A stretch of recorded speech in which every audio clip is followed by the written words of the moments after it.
Hello everybody, and welcome back to OMB Reviews. I am the critic who is a cynic. Hope we're doing well, and today we're going to be talking about The Mandalorian Season 2, a retrospective on the season, but also mostly a review of the most recent and final episode of the season, Chapter 16, The Rescue. Now, I must warn you in advance, because for some reason people don't listen to me when I say this. This will be filled with spoilers, because there's really no way to talk about this without talking about the spoilers, because my biggest issue with this show and with this episode is a major spoiler, and man oh man am I pissed off. But before we get going forward, please be sure to smash the like or hit the rumble button if you're watching over on Rumble. I think that's how it works over there.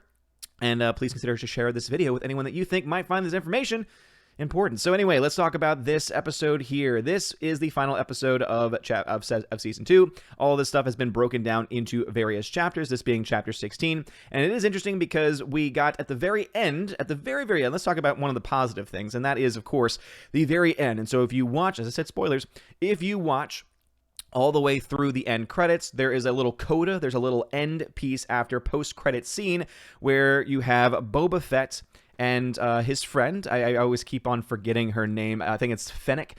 Basically, they both go into Jabba's old palace. So that was kind of cool to see. Jabba's palace, and who is sitting on the throne? Well, obviously Jabba is dead. This entire show is set 5 years or so after Return of the Jedi. And that will, of course, come into play with the biggest spoiler of them all. But they go back to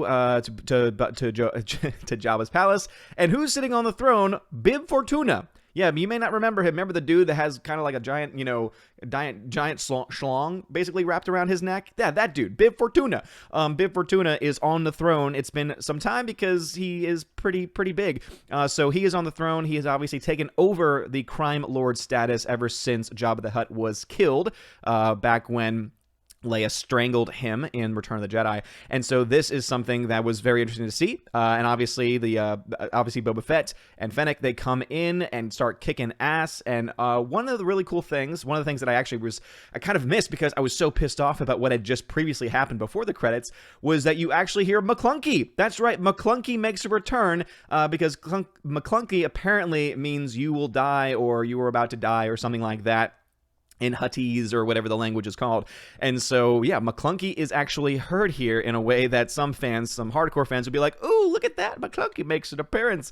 And they kill everybody, and then who gets to sit on the throne? It is Boba Fett. Boba Fett has now taken over the throne of Jabba's palace. It'll be interesting to see exactly what happens with that. And as soon as that happens, the camera fades away. A very beautiful shot of him on the throne with Fennec right at his side with a drink in her hand. So obviously she will be the right-hand man, as it were, of Boba and his new empire, or his new outfit, or whatever it's going to be. And then the screen goes black, and then it has the Book of Boba coming back, or Book of Boba Fett coming in 2021. And so that seems to indicate, I think at first I thought, oh, he's getting his own show. This wasn't announced. But some people have actually made good points in the articles that I've been reading that what likely this is that is season 3 of The Mandalorian. So basically we've gotten to 16 chapters of The Mandalorian, and now this book is over. So now we're going to be moving on to a new book, which means we'll have chapter 1 in season 3. And it'll be the Book of Boba Fett, which means I imagine Boba Fett will be returning and will be the focus of the show. But also, too, since it's still going to be The Mandalorian, you're still going to have Baby Yoda making appearances. You're still going to have all the different characters making appearances in some capacity. And as I said, I think that you'll have some of these characters go off and do their own shows, which were recently announced by Disney. And there's one show, I think it's called Rangers of the New Republic, and I honestly do think that is going to very much be the characters played by Bill Burr and Gina Carano. I think that those two would make the most sense to be the leads of that show, and that's a show that I actually would be very happy to see. Now, the big thing with this one, of course, it's called The Rescue, this episode, which means that they went off to rescue they went off to rescue Grogu, little baby Yoda. And they succeed. They're able to get through. They're able to defeat the the dark droids, or whatever the hell they're called. But it all leads up to the very end when they think they're pinned down. An entire army of these droids come back onto the ship because they had been expelled through the airlock. But they have, of course, Iron Man boosters, so they were able to fly back pretty easily, though it took them a little bit longer. That was one of my biggest problems with it, was that there's a huge time plot hole there because they get ejected off the ship. They are droids. They're apparently very advanced droids, and we've already seen that they have these boosters on their feet. And yet it took them a good, 15 minutes to fly back to the ship? and they were flying back pretty quickly. So that to me was like, oh, that's quite a convenience. You come back right at this time to build up to this end climax. And again, I know that stories oftentimes will have that kind of contrivance in there to make the story work. But the biggest problem that I have with this is that all of a sudden a X-Wing comes out of nowhere. The X-Wing lands on the ship, and all of a sudden you see a cloaked figure with a green lightsaber totally kicking ass, taking names, and it was pretty badass. And I was like, I honestly still don't know who this is. I thought I saw a glove, and I was like, okay, I think I might know who this is, but this doesn't make sense. And I forgot exactly where this was in the timeline. For some reason, I thought because of how much Boba Fett had aged, how much that actor had aged, I was like, was this something that took place a long time after? But I guess it was. I don't remember. I was kind of confused by that, but I was able to still get past all that, and I was like, okay, hopefully this is going to be someone cool. I was hoping for a purple lightsaber, right? Because obviously I was really hoping that they were going to try and bring Mace Windu back, because that would have been really badass, and also you would have been able to, at that point, bring in Samuel L. Jackson and not have to do really too much as far as makeup is concerned, since he was from the prequel era. So that would have been really cool, but unfortunately, it wasn't that, and it kept going. He totally destroys all of the dark droids, totally destroys them all. And then all of a sudden he takes off his hood, and who is it? It's not Mark Hamill as Luke Skywalker. It is a completely computer-generated image Luke Skywalker. Very reminiscent of what they did in Rogue One to bring that actor back to life. Very reminiscent of what they did to bring Leia back to life as well. A completely CGI'd face. And it looks like garbage. And I know a lot of people are like, but it's Luke Skywalker and they're paying respect to him and he's going to train Baby Yoda and that's awesome. At least he's paying respect. Unlike Rian Johnson did, he's paying respect. I understand that this is absolutely something that could have been really cool, but when you have Peyton Reed, who directed this episode, who did Ant-Man and Ant-Man the Wasp, and what they were able to do in those movies with the de-aging process, using the actual actors and then de-aging them, and it looking pretty damn good. I mean, go back and look up images of the de-aging effects that they are able to utilize in those movies. It is spectacular. But instead of doing de-aging, what they've done is it's a complete CGI it's a complete CGI makeover. You can tell that the person underneath that CGI is not Mark Hamill. You can totally tell that that is a different actor. And if it was for some reason Mark Hamill, they made it look completely terrible. And so that to me, I think, just destroyed this episode for me.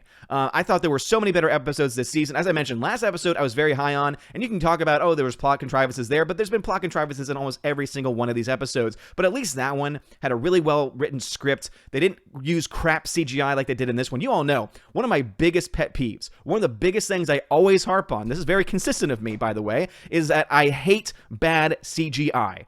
And when we are in 2020, and you have millions upon millions of dollars being poured into this show, and you can't even do the de-aging that you did for a lesser Marvel property in Ant-Man, and you can't even, for a Star Wars show, bringing back Luke freaking Skywalker, and seriously, you could have him be a more regular occurrence on the show with the kind of technology that you now have in the de-aging process, but no, you've destroyed it by having a complete CGI image that looks like crap. It looks like what they did with Arnold Schwarzenegger. Remember when they did this in one of the Terminator films, when they had a young Arnold Schwarzenegger and it was complete CGI, it was on someone else's body, and it looked terrible? That is the effect that this had. And to me, it was such a letdown, because it could have been a great moment. It could have been a really awesome looking de-aged Mark Hamill that could have looked spectacular. Right? They could have made it look fantastic, but instead, it was just a CGI blob that looked god-awful. And to me, it ruined the episode. It ruined the season finale for me. And, and even before then, right, I think a lot of people are really harping on this one point, and this is what they're walking away with. But if you go to different parts of the episode, it was not the best structured episode. It really wasn't. I mean, there was a couple of moments when Bo-Katan is making some comments, and they're going back and forth, and I'm like, this is not good dialogue. It was just not good dialogue. It was not good back and forth. And it was just, and also, I mean, this is something I said it in the last episode she was in. Sasha Banks, I mean, thank the Lord, spoiler, she's gone now. Her character got killed. But dear Lord, her acting is just not very good. It really isn't. So if they were going to use her, they should have kept the helmet on and not let her speak outside of the helmet, because it just didn't work very well. Maybe worked well for the diversity points, but it really didn't work well as far as the show is concerned. So overall, I thought this season was very good up to this point. I really did. I was digging this season. Yeah, not every episode was perfect. There were more good episodes than bad episodes this season compared to last season, where it was kind of split, where there were some really bad episodes and then some really good episodes. Obviously, I think Deborah Chow had a major role to play in that last season. And then this season, you did have some pretty good episodes too. Now, kind of as the retrospective part of this is, you have the Marshall that was actually directed by Jon Favreau. Why didn't Favreau direct more episodes? I think it could have been better. The Passenger, that was another, I didn't realize that Peyton Reed had gotten that episode as well. So again, this was the Frog Lady episodes. Again, I didn't mind those as much, only because I was really appreciative of the design on the character of the Frog Lady, though I did totally see it as a complete crap side quest nonsense kind of thing. The Heiress, Bryce Dallas Howard, actually a much better episode than what she had. Obviously, this was the first appearance of Bo-Katan. There was some really cool action in that. Carl Weathers, I think, probably had one of the best episodes of the season. I think The Siege was just a fantastic episode. And again, shout out to Carl Weathers for being able to pull that off in a very great light. Dave Filoni wrote and directed an episode that featured Ahsoka Tano, and even that episode really wasn't that great. I don't think Dave Filoni is as good with live action as he is with animation. So this was an episode where I liked it because we got to see, Ahsoka Tano, and that was really cool. But it was also, something that could have been a little bit better. And also, it's sad because they teased Grand Admiral Thrawn, and it looks like Thrawn is going to be featured probably in her series and not in The Mandalorian, which I'm kind of upset by. You had The Tragedy by Robert Rodriguez. This also one was pretty cool because you have Boba Fett and Fennec, and this one was pretty cool. Had some awesome action sequences as well. So the Dark Troopers is what they were called. Sorry if I was messing that up earlier, but again, honestly, after that end, I don't care as much. So the Robert Rodriguez episode was pretty good, some pretty good action. The Believer actually might be up there as far as like the top 2 episodes of the season, because Bill Burr just stole that episode, and I loved the behind the scenes of, or rather I love the going into his character and breaking down like why he feels the way about the Empire the way he does. And I think that was really carried by Burr's performance. And as I said, this makes me want to see Bill Burr and Gina Carano on the screen together in whether it's Rangers of the New Republic, any show. If you get those 2 actors together, both with not only how they are on screen, but even more so how they are off screen, where they are just non-PC and don't care about what this cancel culture nonsense says. So Rick Famuyiwa did a great job with that. And now Peyton Reed. And again, Jon Favreau is the one that's been the consistent part of this series, right, where he's written most of the episodes. And I just thought that the beginning didn't have very good writing, didn't have very good dialogue back and forth. And it really honestly was not the ending that I wanted it to be. I thought that it just wasn't that great. Again, as I said, the Dark Troopers getting shut off and then waiting 10 minutes for some reason, and then to come back in this grand way just didn't go well for me. And then, of course, you have this completely awful CGI Luke Skywalker, which, again, I'm glad that they gave him some respect, and more so respect than they did in The Last Jedi. But as I said, with what Peyton Reed was able to do with the aging in Ant-Man, and also Disney too, keep in mind, this was Disney's Ant-Man and Disney's Ant-Man and the Wasp. So they have the technology. They all have access to this technology, but instead they go the cheap route. And that's why I think I hate it, because I feel like they threw in Luke Skywalker to try and make fans happy, right? It was that fan service. And it's like, this doesn't make up for the sequel trilogy. This doesn't make up for the nonsense that you did. You know what could have been a little bit better? You know what could have made up for it? If you had it actually be Mark Hamill de-aged. Because then you could have said, look at this technology, look at what we're able to do. This is actually Luke Skywalker. This is not just a computer-generated image that looks terrible. It's like all this money that we have, and we're gonna bring Luke Skywalker back by giving you some PS2 era graphics? Are you kidding me? That's not respect. That's not respect at all. And again, for anyone that's going to be out there, because I know they're going to be out there saying, oh, it was so great, they paid respect to Luke Skywalker. It's like, how is that respect? How is it respectful to, instead of bringing the actor back who was screwed over, who was never listened to, you instead just do a computer-generated image saying, oh, look, it's Luke Skywalker, everybody be happy. And that's probably the only time that we're actually going to see him. So unless they're going to say in the future, we're going to have a de-aged Luke Skywalker, and they're going to feature that character in the beginning, that is how you would show respect to that character. But most likely, I don't think that's going to happen, because I think this was a one-off. They spent so little time perfecting that CGI that, to me, it looked lazy. It was completely lazy. And as I said, the ending with Bib Fortuna being killed by Fett, that was awesome. Like, that was really cool. I wish that had been the ending, and instead of it actually, at the end, too, You wouldn't even have had to show the face of Luke Skywalker. I would much rather have it just been a shot from the back with you showing the hands and you hearing his voice. That would have been, I think, more respectful than what they did with having this crap CGI, because it just reminds you of all the times that they've used CGI to bring back dead people, dead actors. I don't find that respectful, and in this case, you actually have the actor in Mark Hamill who is still alive. I don't think it's respectful at all. But anyway, that's just my thought on it. Overall, as I said, the season was strong for the most part. There were more good episodes than bad episodes. But at the end, I think that ending just kind of killed it for me. And I'm hoping that they're able to fix it, though. At this point, I don't know exactly what they're going to be able to do with it. But anyway, that's my thought. I would say overall, I'm going to give this entire season, that last episode really soured me on it. So I'm probably going to give it a B- C+.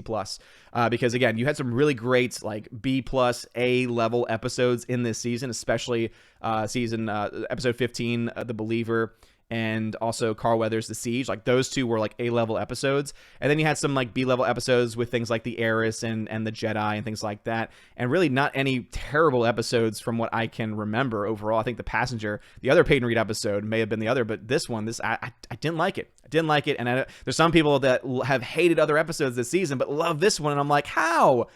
But again, I am a stickler for CGI, and it was complete crap. But let me know your thoughts about this episode in the comment section below. If you like this video, smash that like button. Lord knows I'll probably get some hate from some people. But you know what? I'm going to be honest with you guys. I'm never going to lie to you. I'm never going to spin anything for you. And I've been very fond of the episodes this season. This, to me, though, was not up to snuff. And I hate bad CGI. You all know this. Anyway, let me know your thoughts in the comment section below. If you like this video, smash that like or hit the Rumble button if you're watching over on Rumble. You guys are all amazing and beautiful people. Have a wonderful day. And as always, God bless. And now for a huge shout out to all of my December Patreon and Subscribe Star members, starting off with Patreon, Albertus Magnus, Andrew Hoyle, Animation Commentator, Brian P., Dion, Divex, Enrique Evangelista, Father Christopher Miller, Hail to you, Father, Father Damian Cook, Garrett Searles, Harold Francis, The Hunky Chunky Funky Monkey, Inflamed Wood, It's a Trap Productions, Jason Clark,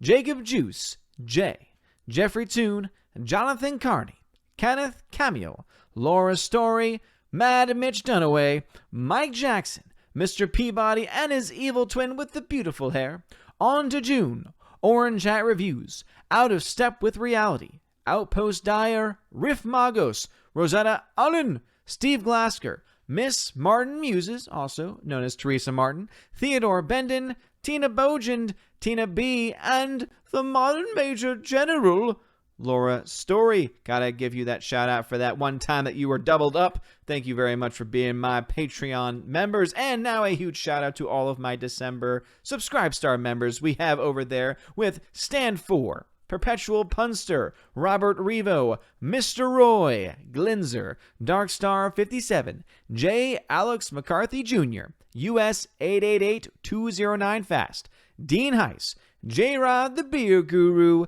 Nevadon G. Adams, and ZK Man. Thank you all so much for being my Patreon and Subscribe Star members. If you want your name shouted out at the end of every video and live stream on the main channel, please consider joining over on those platforms. You can also get access to things like exclusive giveaways of 4Ks, Blu-rays. If you want a DVD, I guess you could also get a DVD as well, digital codes, and of course, you get to possibly join me on the channel once a month for the Chosen of Valhalla live stream and access to an exclusive podcast featuring John the Flick Pick Flickinger, where we have a lot of fun talking about movies and tons of other random things. Anyway, if you want to support these things, check out the links in the description of this video. And also, please consider joining my other channel, the OMB Report, where I talk about not just movies like I do over here, but I focus more so on politics, news, and culture in that order. You guys are all amazing. Thank you for your love and support. Have a wonderful day. And as always,